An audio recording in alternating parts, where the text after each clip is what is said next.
Hello and namaste, my beautiful friends. I'm Jill Loftus of Nuit Astrology. Welcome to your Planetary Energy Forecast for the week of July the 29th, 2024. Well, we are wrapping up the month of July. It has been very dynamic.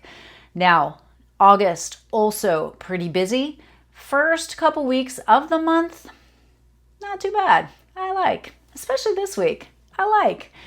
End of the month, mid-month, we've got a little bit of tension building, okay? So let's talk about that. Let's talk about the good things first, right? There's some beautiful aspects these first couple days. What we call a minor grand trine. They make little magical triangles in the sky that compose both trines and sextiles, but it's beautiful flows of energy, opportunities. And they are flowing from the Leo, Gemini, Aries area of life and the Libra, Leo, Gemini areas of life. And so if you want to look at your own chart and see where those are, as you can tell, the common denominator is the Leo and the Gemini. So very, very positive things happening in those areas of life. So take advantage of those opportunities as we start the week. All right, the primary energy is Sun in Leo connecting gorgeously with Mars and Gemini. So wonderful for Leos, wonderful for taking actions, having conversations, being understood, feeling empowered, positive expressions of ego. Remember, we don't want to kill the ego. You want to have a sense of self, and it's important that you do so. This helps you create good boundaries. This helps you accomplish things. You have to feel worthy of the good things, right? I'm also loving the Sun in a gorgeous connection with the nodes. This is, again, very karmic relationship-wise. The nodes are getting to the very last 10 degrees, which are the first 10 degrees of both Aries and Libra, right? This 19-year cycle that we're finishing up over these next few months that are really saying, hey, are you in it to win it with me? Am I in it to win it with you? All right. Beautiful connection with that Leo Sun this week. Mars also sending beautiful energy to those nodal points as well. And then we have, a lovely Taurus moon as well as on the 29th. So all in all, a really, really lovely day. On the 30th, we have the exact Sun connection to the nodes, which I really love. And a beautiful connection between Venus and Leo and Chiron in Aries. So embracing that gorgeous Venusian energy as we begin the month of August. So August the 1st, we've got Venus and Leo beginning to clash with Uranus and Taurus. So she's beginning to move into a difficult angle there. So it could be that, I see this as, well, I don't maybe have the money to buy the thing that I think will make me feel more beautiful. Or, maybe I don't value myself enough to step to the front of the room. Those might be some of the types of things that you want to watch out for with this clash of energy. And, it's still, don't go over the top. It could bring you back to earth in a potentially dramatic style, right? Uranian energy can be kind of shocking. So anytime Uranus is involved, I'm always saying slow down. Just slow down a little bit. Slow down. We have a beautiful Mars and Gemini trine to the nodes exact on that day. So information, conversations, right connections, checking out, I meet this person, I meet that person, they introduced me to that person. Wow, remember, it's not what you know usually. It's who. And then the second is the exact Venus square to Uranus. So if you've gone over the top with anything, this will definitely bring you back to reality, and perhaps in a harsh way. So be careful. With love, with money, with anything Venusian. And then on August the 4th is our new moon. It's at 7:13 a.m. Eastern, 12 degrees, a sign of Leo, flowing beautifully with Mars and Jupiter. I see this as a very strong manifestation moon. And then later the same day, Venus will shift into the sign of Virgo. She finishes up her jaunt through Leo and moves into the sign of Virgo. And so this is distinctly different, much more analytical, critical, not her favorite place to be. So you may take note of that. But yeah, definitely ritualize this beautiful new moon to create something in the Leo area of life. Now, if you're not sure where Leo is for you, as a general rule, Leo energy is about leadership. It's about heart. It's about being passionate, being creative. So it could be a really, really auspicious new moon for those types of ventures.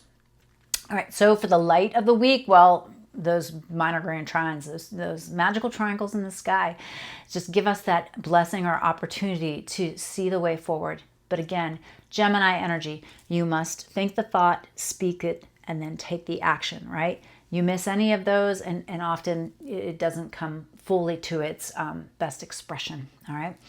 I'm also really loving the positive Mars aspects, and that is a nice Leo new moon. So really loving that.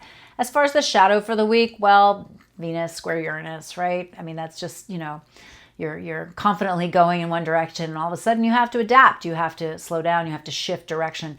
Always remember that things are not punishment. They're purposeful, and there's a reason that you're being guided in a new direction. I'm also watching Venus in Virgo, just because Venus in Virgo, not her favorite place to be. She can be a little mean. She can be a little harsh, especially to your beautiful self. And then, even though it's wide, I am beginning to look for symbols related to the difficult angle between Jupiter and Saturn, which is starting to build. It will be much stronger at the end of the month, but I'm still going to keep an eye on the potentials there, the symbolic events that might be happening that relate to the Gemini area of life and the Pisces area of life, right? Remember, Saturn's been there since March of 23, kind of shaking things up, making sure things are structurally structurally have integrity, right? And remember that the pandemic began with the meeting of Jupiter and Saturn, right? It kicked off this new time period of everything happening in these air signs. Well, now, Jupiter in air and Saturn in water. It's this new beginning of that's related to some of the themes that happened back during the pandemic. So just paying attention to the symbols. All right. Well, I hope you found this useful and helpful, and I will see you in the tarot. Hello, my beautiful friends. Let's check out the Isis Lotus Tarot spread to see what 2 potential ways to use this energy. What are the 2 pathways we could choose? For the week of July the 29th, we bid adieu to the month of July and head into August. Beginning of August, pretty cool. Middle and end of August, pretty sketch. Just gotta say. So yeah, sometimes the best offense is a good defense, right, friends? So be prepared. Knowledge is power. That's why we do these practices, man. That's why we do it. All right, so let's take a look at the week of the 29th for the collective Isis Lotus Tarot spread.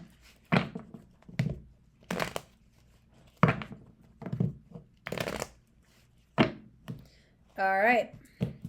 So the first card is the basic influence of the past. So it's telling us where we came from.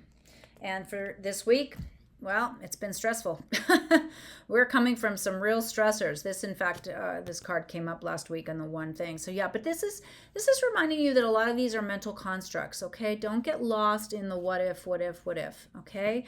Try to take care of your mind. Mental hygiene, right? Now, another thing to take note of is that the present environment, the you of this is the King of Cups. So King energy in charge, but needing to be intuitive, sensitive, and understanding.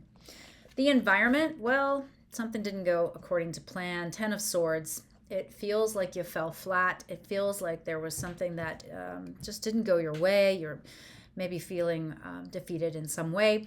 This card reminds you that that was necessary in order to clear a pathway for you and to view it in a different light.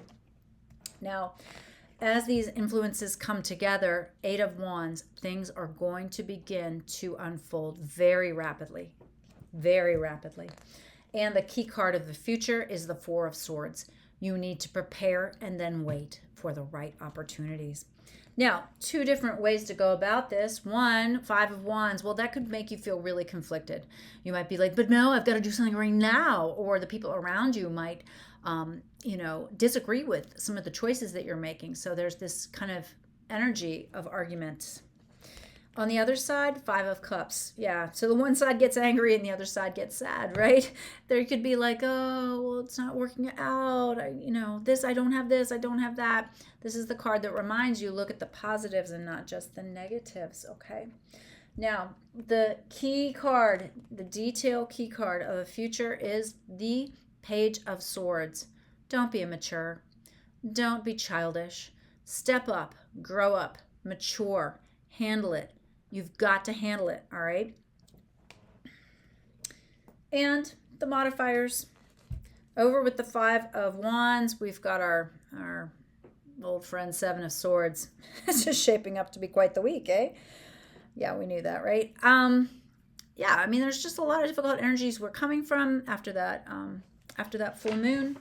And then we've got a lot of difficult energies coming up. So, there's this stress aspect here, and you're worried about losing things. On the other side, Five of Swords. So, yeah, it looks like either way you cut it this week, there's some difficult mental energy afoot. On the Five of Wands, the argument side, we've got the Devil. Watch out. Be careful. Don't get into arguments with tricky people or difficult people. Monitor and make sure that you are not losing anything, that no one is taking anything from you, and you're not taking from you either. Over on the Five of Cups side, we have the Queen of Cups. Well, that makes sense because we were the King of Cups, right? And so here's the Queen. Queen energy is different than King energy. She's, kings can be very kind of just get this done, right? Queens are a little bit more like, yeah, I can see all the other little details that need to be taken care of. I can see all the things simultaneously. I mean, it's just the gifts and talents of the feminine energy versus the masculine energy. Both are amazing and both are different. So engaging in that beautiful divine feminine wisdom and intuitive approach. Now, our two possible progressions or solutions, hopefully we're getting some good cards here. On the Five of Wands side, we've got the Two of Swords. You are not seeing something. You're blind to something. You're ignoring something that might be very obvious. On the Five of Cups side, Two of Pentacles. Be balanced. Just be balanced. Don't overdo. On the Five of Wands side, the Wheel of Fortune. What a karmic circumstance this is. This difficult karmic pathway. There's definitely a distinct difference between these two approaches to the week. And on the Five of Cups side, we get the World again. Got it last week too. It's like this is going to work out. This is going to work out. So I would definitely say this is a week that requires maturity, preparation, not engaging in arguments or difficult mental constructs. Don't fall into your addictive patterns. That could really lead to problems. You've got to focus on the positive. You've got to not be narrow-minded. You've got to tap into your intuition, stay balanced, and it will work out. Wow. Okay. Well, super powerful week. I wish you the best, and I'll see you next week. Bye.